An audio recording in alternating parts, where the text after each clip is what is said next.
And Steve, you gotta try injecting into a mouth. Flavors are unbelievable. This solid flavor injector now will come with your package. Test 1 2, test 1 2. Check. Ladies and gentlemen, this is The Vocal Minority with Nick and Steve. Nick Reynolds, Steve Harness, and Cousin Brewski. The Vocal Minority with Nick and Steve. Take one. Welcome to The Vocal Minority with Nick and Steve, a la Brewski. What up, you bastards? You're back in for another podcast. Sit back, relax, get comfortable. We'll be here for a while. Thanks for joining us. We're doing all the heavy lifting here, people. We're here to talk, entertain, make you giggle, make you think. All we're asking for you is to just sit there and remain conscious. Yeah, and check out our webpage when you get a chance. We're not ordering you, just asking. TheVocalMinority.net. We have a comment line. You can call us, leave comments there. 844-48-VOCAL. And if you're not entertained by the show, I will refund every dollar you spend on the show to you. Brewski and I will back that up, too. Right? Oh, yeah. Find our social medias. They're fun. We post little clips of this fine program. You can see what we look like. And you can see people either giving us cheers or jeers, more commonly, in the comment section of the aforementioned social medias. Some people wish they would have never seen me. Like, I had this picture in my mind of what you look like for all these years, and then I saw you and found out, like, you're so handsome.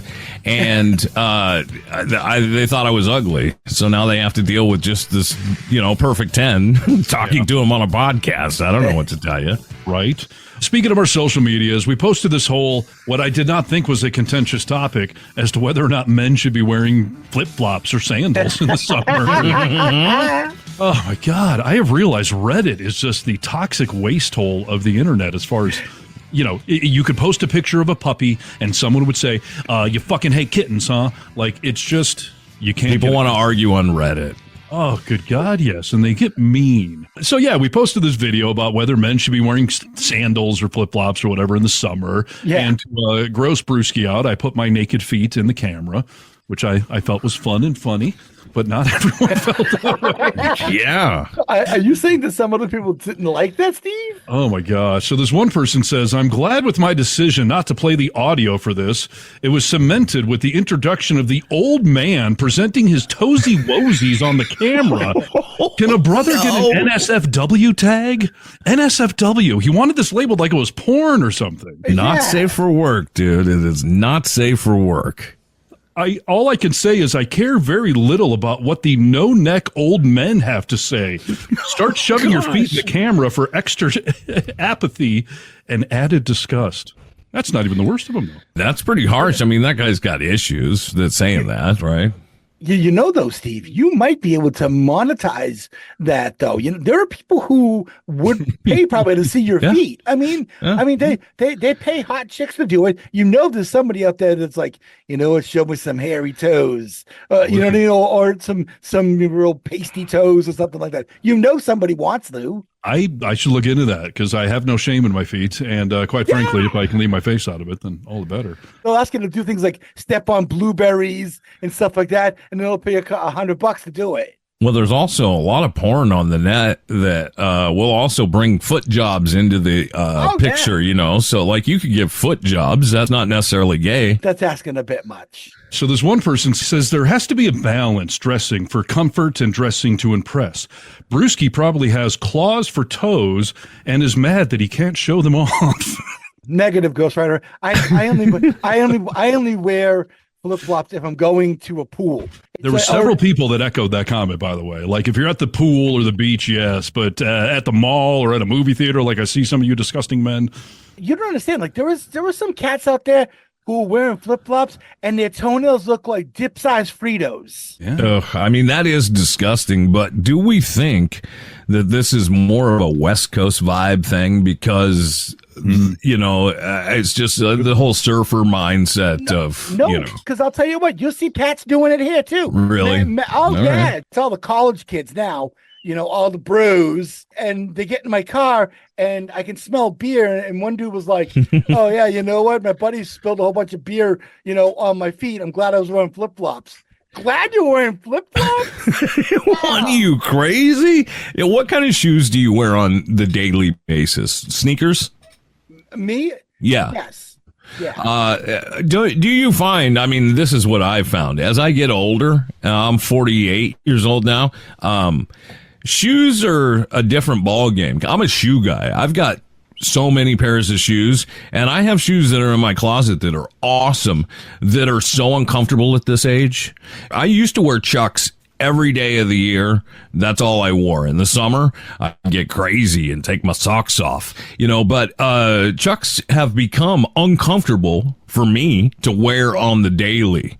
Interesting. Well, I wear Chuck Streets, and Chuck Streets are like a Chuck Taylor, but they have actual kind of support on the sides. Okay. And that sort of thing. And they have a little bit more in the way of support, like as far as insole and that sort of thing. It's kind of like I think the Converse people figured out a long time ago, hey, we got to make shoes for older Our people, aging audience. Yes. Yeah, exactly.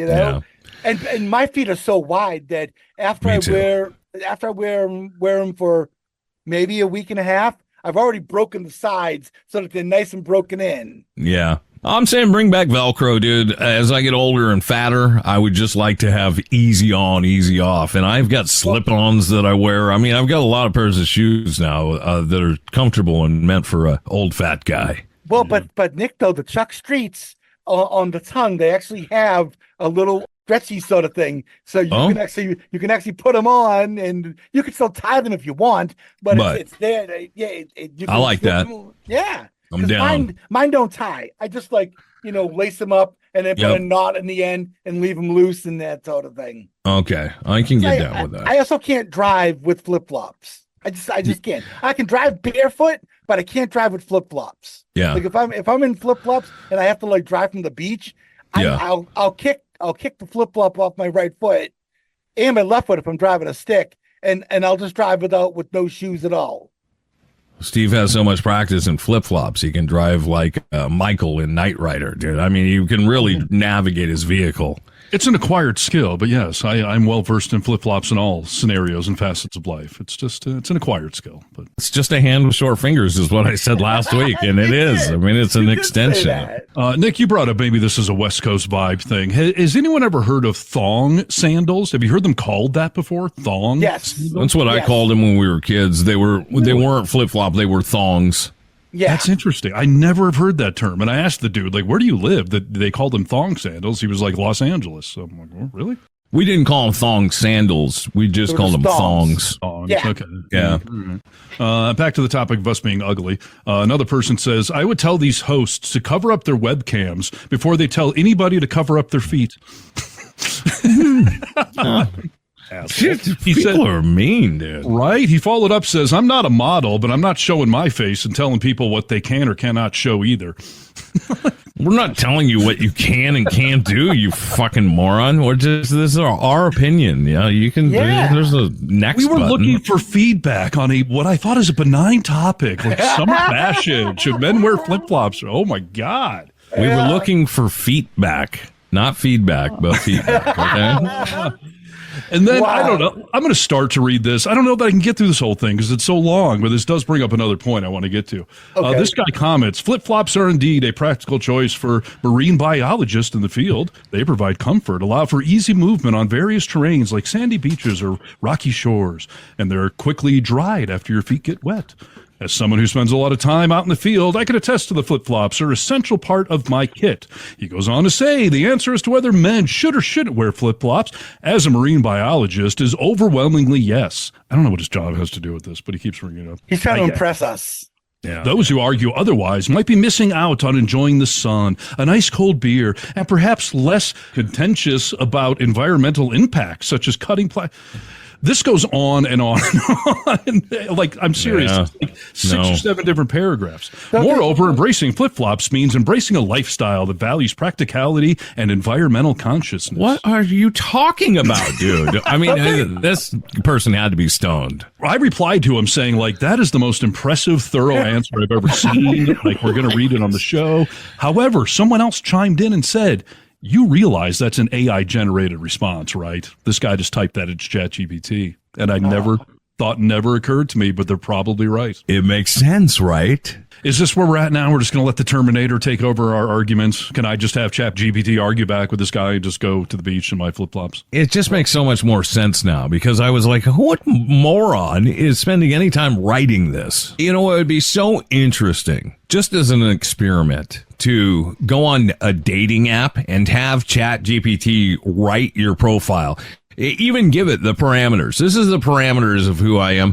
Write my about me or my profile. Make it funny. Make it heartwarming, you know, and see how well it did. It's the modern Cyrano de Bergerac. Just let your AI handle these conversations for you. Tell me when it's going good. And yeah, it's craziness for sure. So I stumbled across an article here that could have been written by AI, because what the hell do I know? But it's a list of things they say that we should not be doing in real life, no matter how tempting they may be. And the first one has become omnipresent in the world of dating, but I would actually argue it ventures further out. And that's the concept of ghosting. You should never ghost somebody. And yeah, in the world of dating, it's become super, super prevalent. But man, I mean, whether it's a coworker, a friend you don't want to talk to anymore, a relative you're upset with, like, is ghosting a take the high road? I'm just going to not say anything. Or is it the ultimate F you to just silence somebody and cut them out of your lives? Well, it's such a pussy move, right? So you're just not going to tell me. That's the way I look at it. Like, step up, be a good person, and say, you know, there's letting people down easy and there's just being a dick to be a dick. But say what you're going to say, and at least say, like, you know, wish you the best and blah blah. Let's be human to each other, and talk to each other. I don't want to be ghosted. You have any idea how much turmoil that would leave a person in, to just keep wondering, like, I wonder what the fuck I did. Did she hate me? Am I doing this wrong? You know, like, help a brother out. I would rather know what your reasoning is, even if it's bullshit or I don't agree with it or whatever. But yeah, I mean, we're supposed to be adults. We're supposed to engage in, you know, interactions. Even if you have ChatGPT tell me that you don't want to talk to me anymore, that is better than just ghosting me and disappearing. Completely. Yes. You ever been ghosted, Brewski? Oh, yeah, absolutely. And did it leave you in that mindset of, like, I wonder what the fuck happened there? I thought it was going well. And you're just like, well, what's going on here? I would prefer that you tell me, I don't want to see you anymore. Has anyone here quit a job where you just don't ever show up again? Don't answer the phone, nothing. Yes. What was the scenario? Well, I walked out on this job. Well, you know what it was? Is that I just had a manager. I was working in an auto parts store when I moved back here. And I had this assistant manager who was just always, like, whenever I was talking to someone about their project and what they were doing and that sort of thing, she'd just go and poke her nose in and just try to tell me all the time in front of the customer how wrong I was about this and that, and then they should do this. And eventually one day I just had enough. And I was just like, you know what? F off. I'm out of here. And I walked out and never went back. I would argue you still at least had some form of communication. Telling someone, screw you, I'm out of here. At least you're telling them I'm out of here. I once had a waitress quit in the middle of serving us. She just vanished. And like 30 minutes go by, and I went to the hostess. I'm like, where did our waitress go? And she went and investigated and came out and was like, your waitress just walked out of here. No one knows where she went. She's gone. That's funny as shit, dude. That's crazy. The next one, it says, these are things we should never do, no matter how tempting they are. This may seem obvious, but never ignore what makes you happy. People sometimes dismiss what they love. They may think it's too childish or not too important because the joy doesn't pay the bills. In reality, feeling happy makes life more meaningful. Now, I will tell you, I was raised by my dad to believe that do what you love and the money will follow. I'm looking over my shoulder. I don't see the job quite yet, so still waiting on that. I heard someone else say that you should do what pays the bills so you can then go do what you love, and that might actually be more practical advice. I don't know. Yeah, that's tough. You got to find the balance in it, I think. You know, I mean, here's the deal. We got to work to be able to live. And if you want to go do some shit, you got to be able to work. You got to do all that stuff. I don't want to have a life where at 65, I'm like, oh, now I get to enjoy now, because I know that death is looming around the corner at any moment. So I would rather just work to have fun throughout life. And sometimes you can have more fun than others, and then other times you got to work a little harder or whatever. But yeah, I want a balance. Brewski, what are your thoughts? Obviously, you got to pay your bills and that sort of thing. but at the same time, you got to figure out where that balance is, because it can't just all be about work. We've talked in the past about all the young people and that sort of thing. And the young people these days say that they want a job where they're making a difference and they're making a contribution to society. Yeah. Well, I'm sorry, but not all work is gonna give you that self-satisfaction. It just isn't. Right. True. And Very true. It's the same thing with doing what makes you happy. Sometimes you're not going to make a lot of money doing what makes you happy. So you kind of have to do a little bit of both. What about outside career choices? Like, if I love skydiving, but now I'm a parent and I'm supposed to be responsible, should I do what makes me happy, or despite there could be some consequences for it? Yeah, just be extra vigilant on packing your chute and that sort of thing. At least, I don't mean that in a joking kind of way. I mean that, like, okay, I want to do this, but again, I have these responsibilities. I have my children, so you're just extra vigilant. You're doing like triple checks. Now, granted, things can still go wrong, obviously, but at the same time, if you take it seriously enough, or your responsibility serious enough, and balance it with getting your enjoyment, you can bring the two together. Yes. Yeah, I agree with that. I'll tell you this, dude. My father, on his deathbed, I've never heard him say, like, I wish I would have gone into the office more. I wish I would have put in a little more time at that company. But shit like that, like, oh, yeah, I wish I had gone skydiving. You know what? You're going to die, dude. You're going to die. I mean, you're going to die at some point. Should you be reckless? No. But like Brewski said, we should go out and do what makes us happy. And if it's dangerous, we should be careful with it, as careful as we can, and take precaution and stuff like that. But yes, go do what makes you fucking happy, dude. You don't know if you have tomorrow. That's my thought. I have had a mantra for years, going back to my teenage years. It's do what you want when you want to do it. And to some extent, that's a live for the moment sort of thing, like Nick was saying. Like, should I get stoned today and go watch The Matrix? Do what you want when you want to do it. Or like, even last night, I wanted to go ride my dirt bike, and I was like, I should probably be doing some paperwork and things. I was like, you know what? I'm going to live for the day. Do what you want when you want to do it. Now, obviously, you can take that way too far if you're like, hey, should I molest a child? You know what? Do what you want when you want to. Or if you're just constantly blowing off work. The whole like live for the day thing is good within confines, because you do have to pay the bills eventually. You do have to have some responsibilities. I've never seen anyone homeless holding a sign that said, carpe diem. I'm just out here living for the day, dude. I love it. All right, let's see. Things you should never do in life, no matter how tempted you are. I guess this is a relationship thing, but this could be romantic or work or, that kind of thing. But never remain around a negative person. Toxic people with consistently negative attitudes drain the life from the room. Try not to remain around them for too long. I mean, sure, but is that really a practical thing? It's a tough one, dude. I'll tell you this, that I think, I don't know, I have some negative people in my life. I love them. These are negative people that I love. Right. I've decided to limit my time with them. Like, I can only be around that so much. I'm not going to cut you out of my life completely, but I sure am going to spend a little less time with you. Yeah. When I became a GM at the radio station, there were some bad apples that I had to get the hell out of there. And that was for everyone's benefit. The negativity was gone, and that was a good thing to remove them from our lives. But I had that option. I have some, a lot of us have relatives that may be a little toxic, that you can do what Nick's saying. Maybe you can limit your time, but you can't just write off a parent or a cousin or a sister or brother or whatever. And it becomes more hard. Especially when it's a familial relationship like that, so. Exactly. And certainly I've had relationships where I'm like, boy, there's a lot of negativity here, but I'm going to solve it or work through this. And, that's never worked out for me either. So I think that's most people. I think everybody has stayed in a relationship too long, especially in hindsight. Like, I guess if you're paying them, get rid of them. Be it a coworker or a hooker or whatever it is. If you're paying them and they're negative, that's a good rule of thumb, dude. Thank you. Appreciate it. Let's see. Never silence your feelings. This is a tricky one. Therapy has taught me that your feelings are not wrong. Your feelings are never wrong. That is a hard concept for a lot of people to understand. And it's more difficult, like when someone says, like, that makes me sad. You're like, well, that shouldn't make you sad. Like, you shouldn't ever be telling someone how to feel. Now, what they do with their feelings, that can be right or wrong. Like, you made me mad and now I punch you. The punching you, that's wrong. The fact that you made me mad, that's just being correct.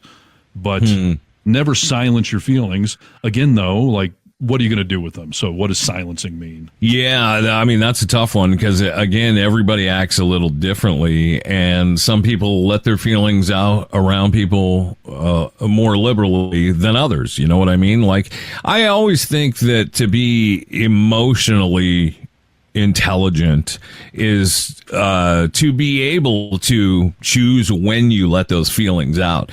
No one wants to hear all your feelings.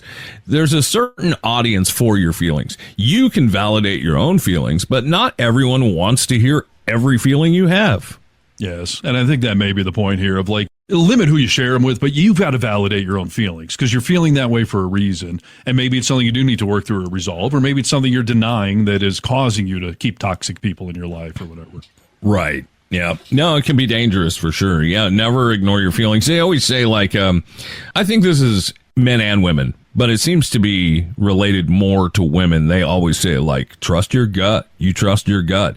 That's a feeling, obviously. If you think something's awry, it's probably awry. Or maybe a Kaiser roll. Maybe not just a rye. Could be a marbled rye. Right, exactly. Continuing on our list here of things that you should never do no matter how tempting they are. I think everyone will have a knee-jerk reaction to agree with this one, but let's go a little deeper. You should never lose yourself in materialism. This is a very American thing, but this goes all over the world. But never lose yourself in materialism. Thoughts? Okay. Yeah, I think that that's true. Like, you shouldn't lose yourself in it. I know some of the happiest people I know are some of the poorest people I know with very little shit. You know what I mean? Mm-hmm. Yeah.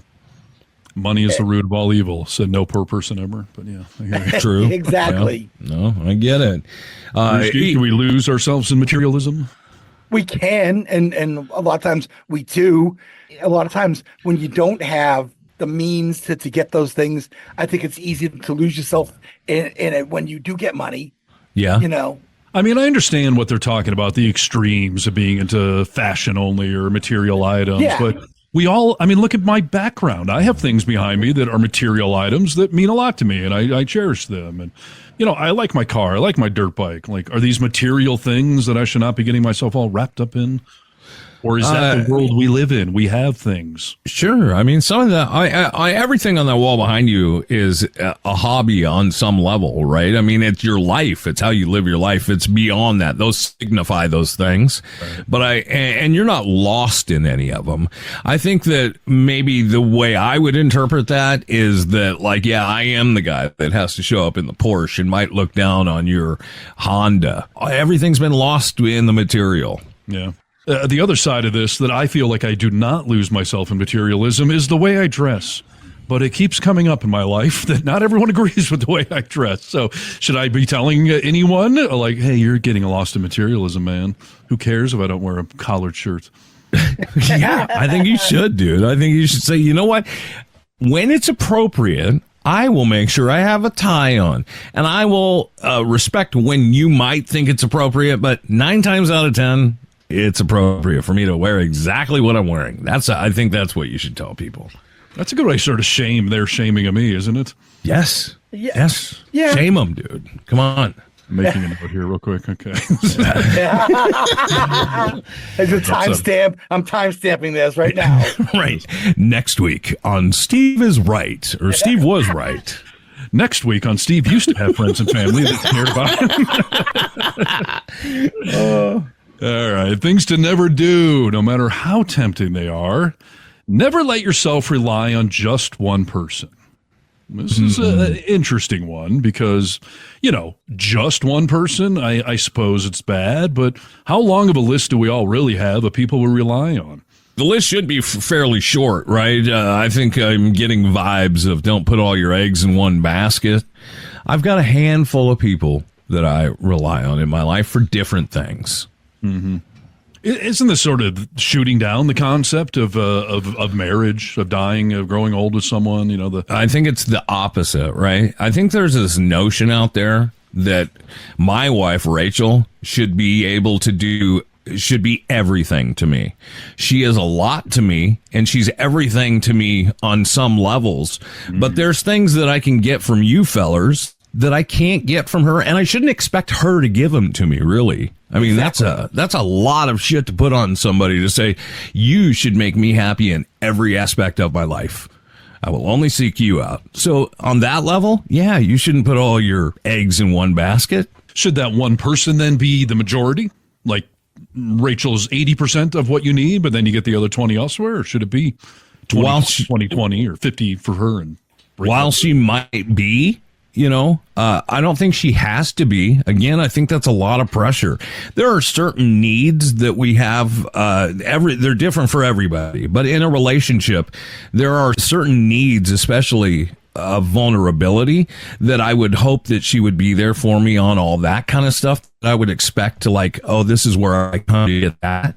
But no, I shouldn't put everything on her. I'd be exhausted if she put everything on me. Yeah, for sure. What about like what my mother does? Live a life of isolation.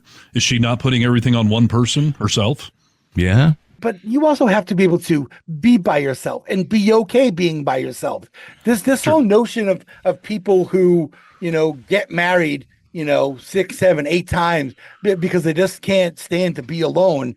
It's to me, it's sad because it just says that you can't be enough for yourself.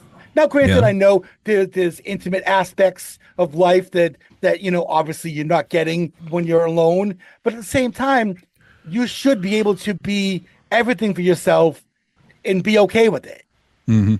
I would agree with that. You know what I mean?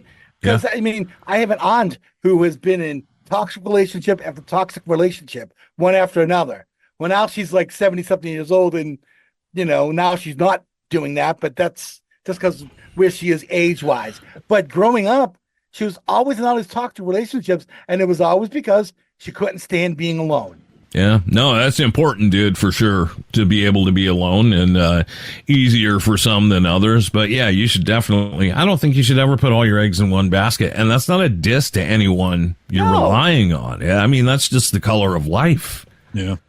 I would agree with that. It shouldn't be all in one person, whether you're the one person or it's your spouse or your best friend or whatever it is. Like maybe you rely 90% on yourself or 90% on your wife, but you have to have someone else in that circle. Otherwise, you're Tom Hanks on the island talking to a fucking volleyball, right? Yeah, and you're also in an echo chamber, to a certain degree. Yeah. The next one on this list, I don't know what the fuck this is talking about.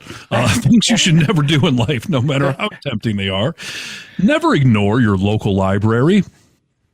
Are those a thing still? Do we have local library? Oh, yeah, dude. Yeah, absolutely. It's called use it or lose it. Yeah, never ignore your local library. I agree. Okay, when was the last time you were at your local library? Maybe 2 months ago. For what? What could you get at a library you couldn't get on Amazon or the internet? More Rachel than I, but we both go to the library every couple of months and check out books. I go to the library in Boston in particular. I definitely get things there that I can't get on Amazon. And if you've been in the Boston Public Library and just being around everything within it, the atmosphere and that sort of thing, you can't get that anywhere else but in that particular building. The smell of that library, the information around you, the people around you. I like to hang out in the old building. And granted, this is America's first public library. So you can imagine the kind of architecture. They have fireplaces that are like 8 feet wide and like 8 feet tall and stuff like that. And cool. It's cool as shit. It's stuff like that, Yeah. There's murals on the ceilings and I can sit there and I can read and be in amongst all of that ambiance and that sort of thing. I have a t-shirt for our shop, okay? Libraries are a breeding ground of inspiration. Okay? Libraries are a breeding ground for homeless people because that's who's hanging out there. Not necessarily, dude. There are some hot chicks that hang out at the library too. Sure. Yeah. What about the librarian? And they're taking smart. her glasses off, letting her hair down. They're all smart. Come on. I think they're lost. I don't think they're just hanging out there. When's the last time you went to a library, dude? 1987. I mean, I haven't been to a library in forever. I don't know why I would go to one. I mean, encyclopedia stuff, you look up online. Books you want to read, you order. I mean... Not if you don't want to pay for them, dude. I guess I'm not that cheap. What does a freaking paperback cost? You're going to rent it for 17 cents and read it in a week. And I'm also not a big reader of books, so maybe I'm not the expert on the topic. But I will tell you, I've asked my kids about their library at the middle school and high school, and there's cobwebs all over it. They go there to rent a DVD player for the classroom or something, because what would you card catalog? You remember that thing? Like anything you're going to look up in an encyclopedia is available instantaneously online. And most books you want to read, like you're checking out Harry Potter, like it's just Dewey Decimal System, dude. Yeah, I go to the library. That's interesting. I mean, kudos to you guys, but no, I don't think there's a library around here. I'll have to Google that. And actually, at the Boston Public Library, you can actually go there, believe it or not, and see live radio broadcasts. Oh, that's cool. Yeah. Sounds like antiquated things supporting each other. Live radio and libraries. We're already paying for the libraries. Why don't you do your radio show in here? Two of the great joys in life, dude. Libraries and radio shows. Interesting. Well, hey, kudos to you guys. No, I have not been a librarian forever. So, I don't know. I'm breaking one of these rules, apparently. You are? Last thing I will mention, and then I'll throw it over to Nick and his list, is never leave people waiting. No matter how tempting it is, standing someone up on a date is rude, obviously. So is leaving someone waiting while you're making your decisions, taking your time, etc. I mean, we've talked about this in the dating world, but I am obsessively on time, and if I'm not, for some unknown reason, I will communicate heavily that I'm running 5 minutes late or whatever. But not everyone in this society does that. I live in a resort area. Everyone says we're on Tahoe time around here. It's like island time for Hawaii, and I feel it's just a bullshit excuse to compensate for the fact that you don't have the decency to get there on fucking time. You don't respect other people's time is what it is. Yes. Generally, you should not do this. But yeah, there are exceptions today. For this show, I was 15 minutes late. I did let you guys know, but I guess if you're going to be late, let people know. I still think it's rude to be late unless it's something you just can't control. Like, hey, hang tight for a minute. I didn't manage my time very well. Give me a little more of yours. It is rude. Yeah. Listen, back in the 80s or whatever, when we didn't all have cell phones, I can understand not updating me on the way to my house. But nowadays, there's no excuse. I mean, first of all, being late shouldn't really happen with your GPS telling you if there's traffic or whatever. But besides that, just fucking communicate. Don't leave someone sitting there. And I see it all the time. To your point, Steve, I experience it every single day that I'm working. Most people, especially younger people, especially women I'm picking up, when I come pulling up, they're supposed to be out there. They have 2 minutes to come outside, and then it starts to charge them waiting time. And then what'll happen is if it's a whole group of girls, 2 of them will come out and get in the car, and then the other 2 or 3 are inside, and they're like, oh, they'll be right here. And they're like, how are you tonight? Yes. They start making small talk with me. Like, I'm going to forget about the fact that you're wasting my time. Fucking women, dude. Dudes do it, too, on occasion. Yeah, sure. But yeah, it's just like, you don't respect my time. And they'll be like, well, you're getting paid for this. Not really. I mean, it's not like I'm getting paid, $1 a minute or something like that. Yeah, it's pennies on the dollar. Come on, let's go. Yeah, exactly. Let's go. And I get it's not only not respecting your time, it's just not respecting you, period. And, I part of what we do in radio is sales, where you go to a client's office at 1:30. And I have a rule for myself and for my sellers. I tell everyone, if they make you wait more than 20 minutes, you have to leave. I mean, first of all, you're kind of sending them a message. You better value my time. But moreover, it's making you look like you got nothing better to do than just sit around their lobby all afternoon. So you're devaluing yourself by letting them walk all over you. And once again, the three of us seem to be perfect here. Those are things that we should never do. On the other side of that, I found an article, and it talks about different things that men start doing after the age of 50 that they never did before. So at 50, that lever, you pull it down, and then you start doing these things. So in theory, you and I haven't done any of these because we're both 48. Yeah, it's interesting because as I just peek into them briefly to see what this article's about, I would say some of them anyway have already started for me. Well, we're both very mature. So. We are, dude. So we'll have to see.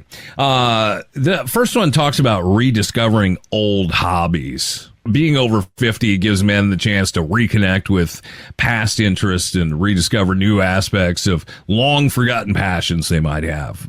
Our friends are dying. Our lives are slowing down a little bit, empty nesters, that type of thing. So maybe you have time to rediscover old hobbies, which is why you get into them again when you become 50. Are these like the old men with train sets in their basement nowadays? Yeah, that's right. I love train sets too. Maybe it's on here. This is tricky because, I did get back into dirt bikes, but I did that several years ago when I was in my early 40s. Guitar, my level of interest comes and goes over the years, but I don't know what other old habits might creep up on me after 50. And are they saying it's wrong, or this is just a common thing that, Just common. Yeah, it's life change, like, as you get a little older or whatever. Yeah. I mean, my therapist asked me a lot, like, well, what used to make you happy? Or if you were talking to the 15-year-old kid, what would alleviate his fears? Like, what does he want to be doing?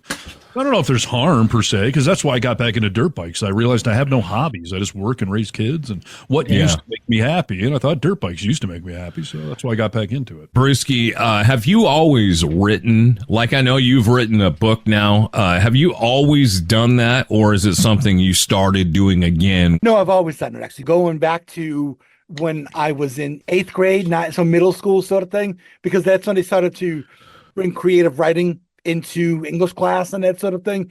And from that point on, I've been writing ever since I was a teenager. So yeah, and I've won numerous awards in school and middle school and high school for stories I've written and that sort of thing. And so I've always kind of done that. Oh, now you are a champion. Yeah. I mean, I used to make a big hobby out of dating high school girls. I don't think that's okay to get back into, though. So. Yeah, you tried to get back into it for a while. I was going to say, what are you, Matt Gates? I mean, come on.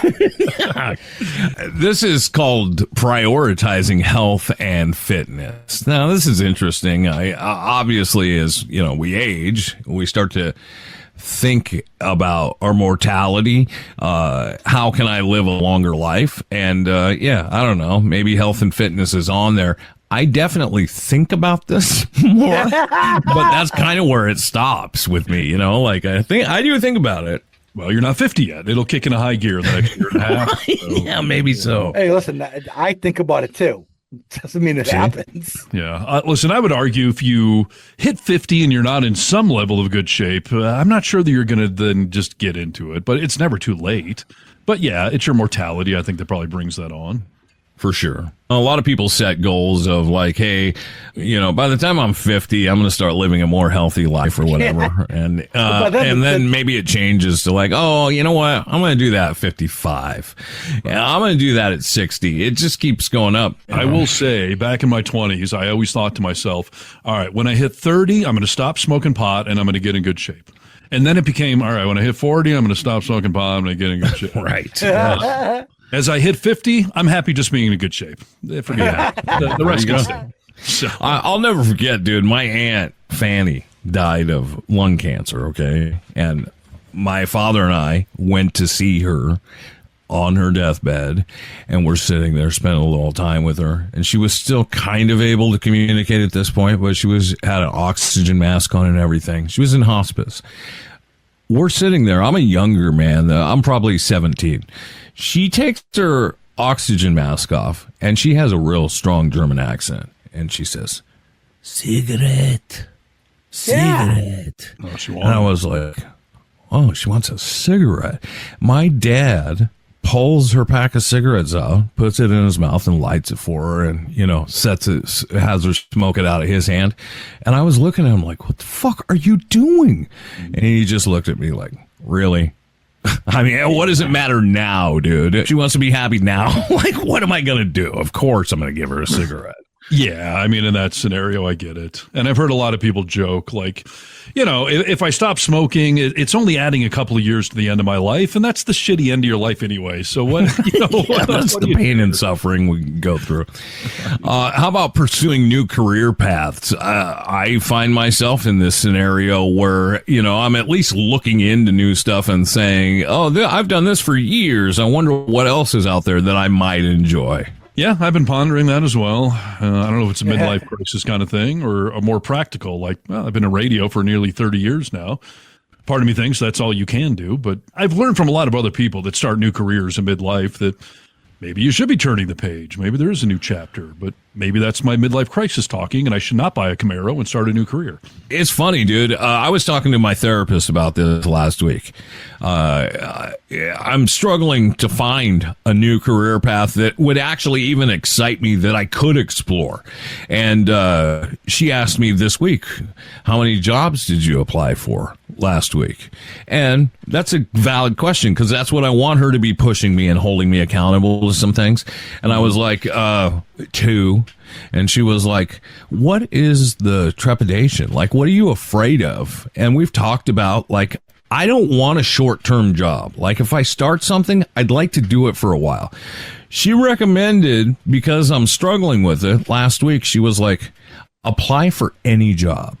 And I was like, what do you mean? She was like, apply to NASA, apply to this. She was like, I want you to start applying for jobs that you are unqualified for and just see what happens. Just start applying. And I was like, I don't know if that sounds like the biggest waste of my fucking time ever, or if it's the most brilliant idea ever. Well, I can tell you, back when I was on unemployment in Washington State, that's what I did, because you have to apply for jobs to keep your unemployment coming in. I just applied for jobs I was nowhere near qualified for, just so I could say, like, hey, I applied for 10 things this week, state of Washington. No one's calling. The phone's not ringing. Well, what's she saying? Like, NASA's going to call you and say, yes, we do want you to head up the new lunar mission. Like, I think that she is saying 2 things. Get the practice of just applying for shit. And she's also saying, like, stop limiting yourself and see what people, you may be surprised. Not maybe NASA may not call me, but apply for stuff that you might not be completely connected to, your experience and skills, but it might transfer. So I think she's just trying to loosen me up. Interesting. In this desperate day and age of needing workforce people for any old job, like, I think I could probably apply to be some sort of, like, you know, a dental assistant that I should have 10 years of qualifications for. But they'll be like, if you got a pulse and you'll show up, come on down. Like, yeah, totally. Yeah. When we get over 50 as men, apparently we start doing some of these things that we had not done in the past. This one's called deepening relationships. Men over 50 have had all kinds of relationships throughout their life, some meaningful, some surface level. Time has made them sick of fickle connections, making them value deep connections with family, friends, and partners. They're more likely to invest time in cultivating powerful bonds with other humans. Interesting. You know, I mean, I would argue on some levels I've done that. I hear from a lot of dudes over the age of 50 that say, like, I don't have a best friend anymore. I haven't had one since college or whatever it is. So, you know, I think with you guys, I try to deepen those bonds, but I'm not out trying to find new friends. So I don't know if it's a desperation, like, you're all I got, so let's double it down, or if it's a conscious choice to further those relationships. It's got to be conscious, Stephen. Listen, there's no way that this Brewski and I, out of desperation, is why you're making these deep, meaningful conversations. Come on. You guys are champions at trying to vote me up. The average schmuck out there I'm talking about. Well, yes. You know, I mean, I've heard people in the past say, as far as friends go, the help wanted sign was taken down years ago. We don't need any more friends over here. I mean, there were acquaintances that I've gained myself, you know, through going to Viva and that sort of thing. There are people I maybe talk to a little bit on the internet, or I'll see over 3 or 4 days when I'm at Viva. Sure. But they're not friends I would go to if I have a serious problem I want to talk about and that sort of thing. So I think deep relationships, I mean, I'm not going to experience new ones. I just got to go with what I currently have. Yeah, and I think that's what this is also talking about is, like, you know, I'm tired of the bullshit. I want to stick with a couple of good people and deepen our relationship. I think that's kind of what we're talking about here, because relationships are a pain in the ass. If you find somebody or a group of people that you can be vulnerable with in certain situations, and you guys know each other, you know where to jab, where not to jab, like, that's valuable shit. I'll invest in that. You know what I mean? Yeah. Here's a good question for you. If Kennedy and I broke up today, I would go seek out another romantic relationship. If you and I got in some epic fight and we were no longer friends, I wouldn't go seek out some other guy to be my new best friend or something. I'd be like, I'm done with friends, I guess. So I'm just gonna, but I'll keep dating. But fuck friends. Like if I lose you guys, like I'm not starting from scratch. Maybe that's out of horniness, though. I mean, that could be out of horniness. Well, that's what friends. With friends, it's work. Sometimes, you Sure. know, Yeah. And then do you want to put that work in? You know, I think it's also common to restart romantic relationships, but how do you go out and recruit a new guy friend? I've told you guys about living in this small town. I've been here almost 20 years, and I got one friend. Like it's hard to go actively try to find a new friend. Like dating, there's websites for it and stuff. There's no. Someone told me to go on Grindr to find good guys. I don't know. Is that good? Yeah, I try. Let us know how it goes, dude. But They all seem friendly. There are these companies now. Like there's a company here in Massachusetts. One of my classmates from high school goes on these events, and it's not supposed to be like about dating or anything like that. Like you just go and they have these social outings and that sort of thing. And then maybe you meet somebody who becomes a romantic partner. But the whole idea is that, this woman I went to high school with, she's gained a bunch of new girlfriends because they all go with these different events and they hang out together. It's supposed to bring you together with friends, but also with potential romantic partners, but you don't feel that pressure to do it. And it's geared towards older folks and that sort of thing. Starting in the friend zone is how it works. Yeah, so it's the whole crowd of people, everyone, guys and girls, everybody goes and does this activity, and then maybe through all these activities you see someone at them and you're like, hey, I kind of like that guy or that girl, or and that sort of thing. But there's a lot of that now too. I will tell you, when I was on Facebook dating, because that's a free thing, but it's never done anything for me. But every time I'm dating, I put myself on there anyways. But they've added some find a friend feature, basically, where guys can look for other guys that like to play basketball or dirt bikes or whatever. But as I was sharing with Nick, somehow I guess I either didn't opt out of it or accidentally clicked something to put me on that pool of dudes looking for dudes. The problem is it connects your dating profile apps. So I was getting dating profiles from other dudes with shirtless pics or, like working out. I'm just like, I don't even care if we have vested interest. Like now that this is my first impression of you, like, no, thank you. That's hysterical. How about embracing minimalism? This says for men, being young is often synonymous with being materialistic, enjoying the finer things in life to fit in with their peers. However, men aged beyond 50 tend to let go of unnecessary clutter. Simplify. Apparently in a year and a half, I'm having a hell of a garage sale. My house is full of stuff.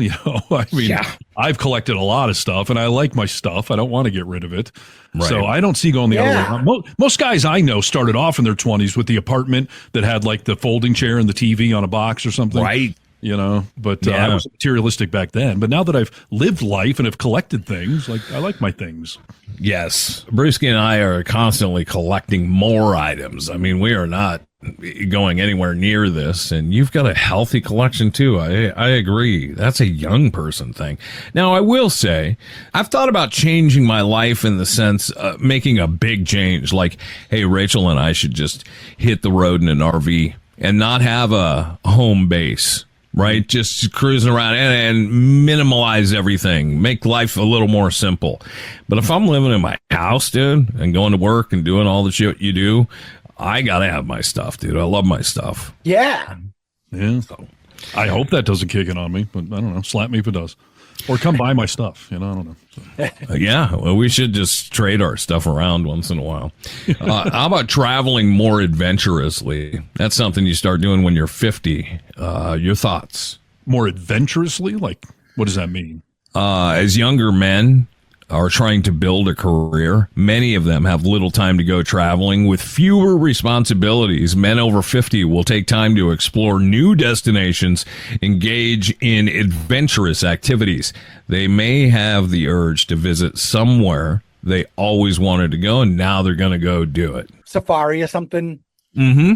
Yeah, I mean, it sounds like bucket list stuff, right? Like I'm getting ready to die, so I guess I should do that safari finally. Rachel wants to go to Antarctica, and I'm like, that's not that doesn't seem like a place that we should go take our trip for the year, you know. But no, it doesn't. But okay. As we get older, like she really wants to go, so that would be, I would consider it more adventurous. Like, hey, we're going because we want to see this and do these things, not necessarily to relax and enjoy the sun. Yeah. I noticed, again, in the dating world, it seems like people, when they get older, want to travel more because, in part, they realize they're getting old and they want to check things off the list. But also, either they're now empty nesters and they have the opportunity to travel more, or your career has given you enough money that you can travel. It's hard to travel the world in your 20s when you're broke. Yeah, well, 100%. Yeah, I didn't go out of the country in my younger days. Now, older, you know, you try and go out of the country, see the world. Mm-hmm. This is a tough one because I guess it kind of depends where you are. This says becoming financially savvy is something we start to do after 50. I will say this, that I think more about it now. Whether I can do it or not is maybe a different story, but I do think about it more now. Would that be the case for you fellers? Oh, yeah, I think about it because there's a lack of it. So it constantly haunts me and hangs over my head. But it's a similar thing. Like when you're young and you want to save for retirement, but you're not making any money, it's hard to save. Or if you then go through divorces or, you know, failed business ventures, like, you know, there are things that can set you back. And the older you get, the more urgent that becomes. Because like I was saying, I used to think, you know, when I'm 30, I'll get in shape. Like I used to think when I'm 30, I'll start saving money. But then I'm 30, I don't have any money. When I'm 40, I'll start saving. I still don't have any fucking money. Like, you know. Yeah. And my dad used to say, if you don't start now, you'll never start. I guess I'll never start. Yeah. Well, when Jen and I broke up and I moved back to Boston, at that point there, I really started to really take more control of my finances. Yeah. When I was with Jen, you know, I allowed her because she was making more money than I was, and we were both pooling our money together. And I kind of let her kind of take the lead on that sort of stuff. I realized how much I was shortchanging myself and that I should have been more involved. And and now I find it empowering and it sucks, you know, you look at your bills and that sort of thing, but you're still taking care of it nonetheless. And in the past, I haven't embraced it as much as I should have. And in the past 10 years, I really have. That's awesome. Yep, that's what it says. We are in the right spot. How about investing in self-improvement? This says, men, the aging process can feel like a combination of powerlessness and sadness, according to Psych Central. The overwhelming feeling spurs them to improve themselves by pursuing growth and development. That's a good one. I mean, I think I have been doing a lot of self-improvement physically and mentally. Maybe more out of necessity than just feeling like I'm getting older and whatnot. But I think it's similar to saving money. Like if you're not going to keep yourself in shape and, you know, embrace some amount of change, then what's really the point? You know, there's no point in saving for retirement if you're going to die of obesity and heart attacks and everything else by the age of 50. So, yeah, you know, I think I have been taking better care of myself, probably in part because of my age. Oh, that's good for you, dude. Sorry that Brewski and I are going to die, dude. It's good for you. Congrats. Thank you. I appreciate that. I'll say nice things at your funerals. Good. I think also, though, it's investing in yourself, too. Yeah. It's not just doing it because you should. It's investing in yourself and saying, I want to do these things for me. Yeah, that's right. They say as you get older, you have the ability to become more selfish, which is not always a bad thing, to become selfish in certain areas of your life, right? So the difference between selfish and self-care. Yeah, that's true. Yeah, I don't mean to put the negative connotation on it. Do things for yourself. So because for so many years as a parent, you know, you have to put the kids first. You've been doing for others for so long. Now that they're growing up, and now you can focus a little bit more on yourself. Right. Yeah, very true. Any of us doing this, volunteering and giving back? This is possessing an increased appreciation for the world around them. Men over 50 have the urge to give back. They'll start to get more involved in charitable organizations and contribute time and resources to community causes because it helps them find a purpose in helping others. Yeah. I'm my favorite charity, so I've definitely been reinvesting and giving a lot to myself. give myself hand jobs a lot. I just feel like it's lending a helping hand, you know. Yeah. Okay. Otherwise, no. It's my short answer. I mean, I've said for years at the radio station, we help nonprofits and stuff all the freaking time. Do I get no credit for that? But apparently not. You get credit for it. Yeah, you can get credit for that. What about you, Brewski? I probably should be volunteering. I don't currently. Yeah. Because we're old and we're afraid we're going to die soon. I only have so much time. I'm not building a house for somebody. Sorry. Well, you say that to Jimmy Carter, dude. I mean, he'll shake his He's long He's finger at you. Yep. All right. Well, how about cultivating creativity? Is that a thing that happens when they were young? This says these men may have been stuck in a rut or in relationships that stifled their creativity. Now that they're older, they'll turn their attention to exploring artistic endeavors. Yeah, that's tricky because for me, that gets back to the old, like, over age of 50, are you rediscovering your old hobbies? Because I've had a lot of creative things in my life, art and music, that, yeah, I am sort of reinvigorating to some level. But I think to me, that's more the category of bringing back things that used to bring you happiness and joy. I don't know about you guys per se, but, or even in your friend circle, like, do you know dudes that are over 50 that just start painting all of a sudden or start trying to write poetry like they were never creative before? Yes. Yes. Yeah. Hell, I mean, I'm wanting to take a welding class, and I never wanted to do that, 10 years ago. But it's something that interests me, and I'd like to do it. That's awesome. I think for a lot of people, life could get mundane, and when you become 50 years old, you're like, I want to have fucking fun here. Like, let me reach out and see what some of these interests are and spice up my life a little bit, So that makes sense to me. I've had a long-running interest in sex, and I've been trying to reinvest in that old passion of mine, and it's doing fine. It's also going to kill me one of these days, but in the meantime, I'm going to enjoy it. What if it doesn't last forever? Are you prepared to accept the notion that maybe someday it stops working long before it kills you? If the physical things stop working, I'll just take the pills or do whatever, get the surgery done. But yeah, I don't know. I mean, if my internal passion for good love and chemistry were to fade, I mean, I guess I'd stay true to that. Yeah. Not happening currently, but I probably will die of a heart attack given some of the efforts I've been putting in. Yeah, I recently told Kennedy, like, you realize I'm most likely to die during sex, and I want everyone to feel good about the fact that I died doing what I love. And she was like, that may be good for you, but that's going to be traumatizing as hell for me. Yeah. You're a selfish lover at the end of your life, dude. Leaving the dead corpse on top of her. Well, you know what they say, go out with a bang, right? That's true. I don't agree with this one, dude. This one talks about becoming tech savvy. That's a lot of bullshit, dude. Yeah. The older generation of men may not have grown up with technology. Yes, we did. We're not that old. We're in the prime of technology, dude. Yes. I remember desktop computers coming to the house when you were rich, and then they got cheap enough that I could afford one. Like, we are technology. What the fuck are you talking about? No, totally. Listen, our parents may have to discover this later in life, but yeah, if you're just over the age of 50, yes, you would have grown up in the age of computers and home entertainment, video games, and all of these things. And we were there for the development of the internet, cell phones, texting, all that stuff. So, yeah, pagers. Come on. I think maybe they're talking about some of the newer technology, maybe apps and that sort of thing. Maybe you've got kids or you've got grandkids, and maybe you're not up on some of that stuff, and you want to be able to kind of have something to talk about when the kids are doing something. Sure. You want to do it too, and stuff like that. Yeah, I guess. As I'm handing out my Werther's candy, I can talk about Snapchat. Yeah. Well, there's a list for if you're over 50, you should start doing all those things immediately. If not sooner, one thing that wasn't on the list is always listen to this podcast and spread it like a virus. That'd be tech savvy, right? Yeah, it completely. Would be, yes. Dude. Yes.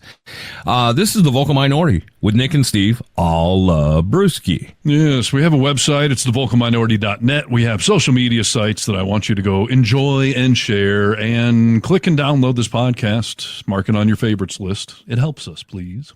Yes, indeed. So, Brewski, please. We will say goodbye for now. And we say bye-bye. Test 1 2, test 1 2. Stop.